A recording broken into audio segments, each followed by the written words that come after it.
Well, folks, it's time to kick it old school. The right to buy, but only 16,000 were built or bought to replace them. Yeah, the ancestral, the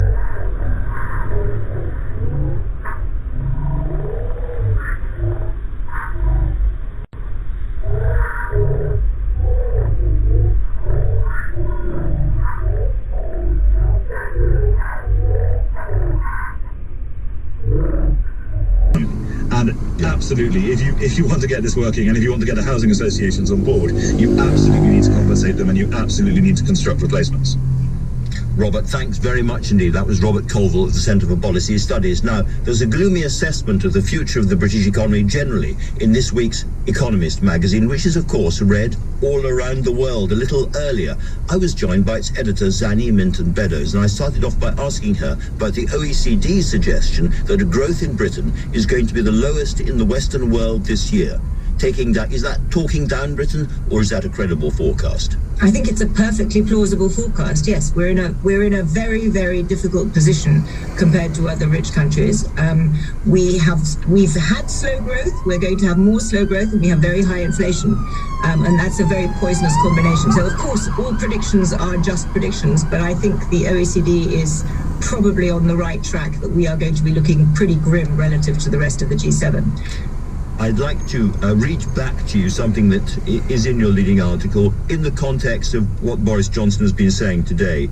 You say Britain is stuck in a 15-year rut. It likes to think of itself as a dynamic free marketplace, but its economy lags behind much of the rich world. A bleak truth. Why is that? Why has this happened? Essentially, Britain has been in basically a 15-year rut. In the 10 years before the financial crisis, the British economy grew at an average rate of 2.7%. In the last 10 years, so the new normal now is 1.7%. Now that doesn't sound like a big difference, but over time that really accumulates, and slower growth means lower living standards, means less money to pay for public services. A smaller pie fires the populism that makes for ugly politics. And Andrew, the real reason for this, which is I think the bit that gets most people's eyes to glaze over, is that Britain's productivity has been completely appalling. And basically the way an economy grows is you either have more people working or you have them working more efficiently, producing more in per hour of work, if you will. And Britain's productivity, which is the amount you produce per hour of work. Sorry, let me just jump in there, because for a lot of people this is an unappealing polysyllable, but it's basically how well we work. Is that a fair way of putting it? Yes, it's how much a worker produces per hour of work. It's how efficiently we work. It's how much you produce for every hour that you put into the workplace. And if you produce more per hour of work, then obviously the economy grows faster for a certain number of workers.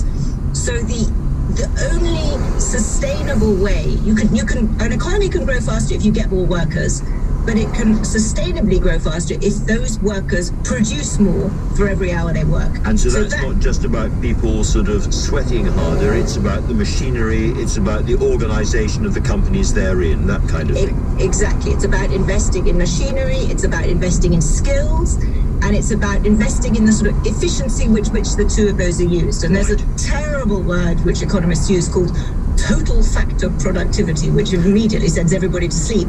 But it basically means the efficiency with which workers use the capital that they're working with, the machinery they're working with. And on all of those counts, Britain has done really badly. And just to be sort of simple about it, in the decade before the financial crisis, so the first decade of the 21st century, Britain's productivity growth was second only to America in the countries of the G7.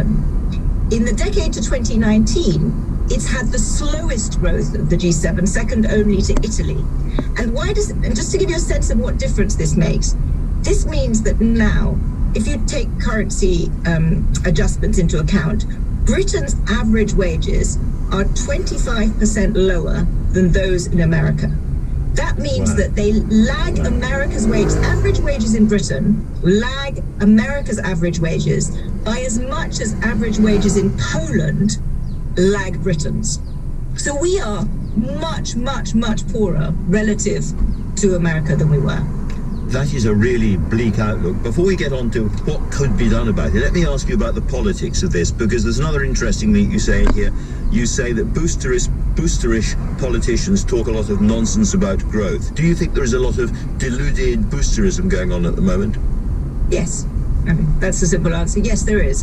And because these numbers are complicated and, you can find lots of different numbers that if you choose your time horizon carefully can tell stories that suit your politics, it's easy to get lost in the fog of statistics. But the big truth is that Britain is growing much more slowly than it was. British productivity is doing very badly relative to its peers. And we can come on to it, but there are lots of reasons for this. Some of them are the aftermath of the global financial crisis. There was the period of austerity. There was much less investment. Less investment means less innovation. Brexit has really hurt. There's no doubt that it undermined business confidence. The amount of investment today is lower than it was before the referendum. It also has increased costs. There is no doubt that it is, now more difficult to export to the European Union. Exports have fallen, I think it's 16% since 2019, whereas trade in the rest of the world has risen. So we are, on all these counts, doing worse. There are other areas. It's much harder in Britain than in many other countries. I can hear in my head the Prime Minister saying, you're talking down Britain again. And as he said today, Britain had the fastest G7 growth of any G7 economy last year. And that's where we get to how you can use short-term statistics. It's true that last year we grew quite fast, but we had a huge recession the year before. And so it was a short-term bounce back. And as for talking down, it's one thing to be sober about the challenges a country faces. It's another to willfully ignore them and be boosterish. And I'm optimistic about lots of things that the UK could do. The UK has lots of fundamental advantages. It has some world-class universities. It has some incredible life sciences. There are lots. It has a very strong rule of law. It's the centre for, British law is enormously important. Yes, but that's true here and there. But there are very strengths this country has. But I think boosterism by itself isn't going to get us anywhere. The facts are very clear. If you look back over the last 15 years, as we have done, there is no doubt that our performance has been much, much worse than our peers. So let's be honest about that and let's think about what to do about it. And the problem politically is that neither party is willing to do this. So if you look at something like levelling up, should we take that, absolute priority of the government's agenda? Levelling up could be part of a pro-growth agenda, because one of the problems Britain has is that there's this big inequality between different parts of the country, and so ideas and skills it's clearly an important thing to do.